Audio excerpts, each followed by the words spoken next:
Bago tayo magsimula, please click the notification bell para lagi tayong updated sa ating latest recipes.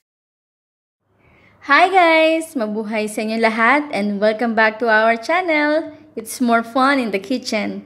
My name is Mama Shirley. Ngayong araw na ito, gagawa na naman tayo ng another dish ng tamang-tama sa tag-ulan. Ito ay Misua soup with quail eggs. Ang eksaktong measurement nito makikita sa description box. At ito ang mga ingredients na kakailanganin natin. Because you know I'm all about the bass, no trouble. I'm all about the bass, no trouble. I'm all about the bass, no trouble. I'm all about the bass. Yeah, it's pretty clear, I ain't no size 2, but I can shake it like I'm supposed to do. So I got that boom. First, we need to boil the quail eggs at habang ginagawa natin ito, hiwain ang mga gulay. I see the magazine, working that Photoshop. We know that shit ain't real, come on now make it stop. If you got beauty, just raise them up, cause every inch of you is perfect from the bottom to the top. Yeah, my mama, she told me to worry about your size. She says boys like a little. Preheat the oil over medium heat.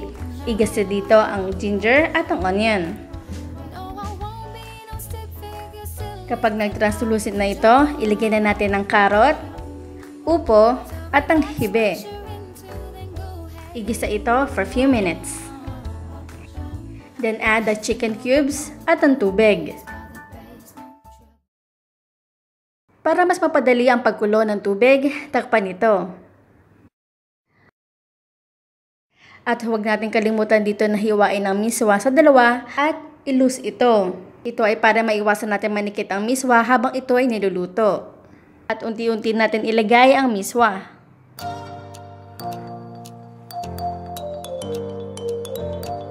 Salt and pepper. Pakuluan ito ng isang beses, then add the quail eggs. Then simmer this for a few minutes.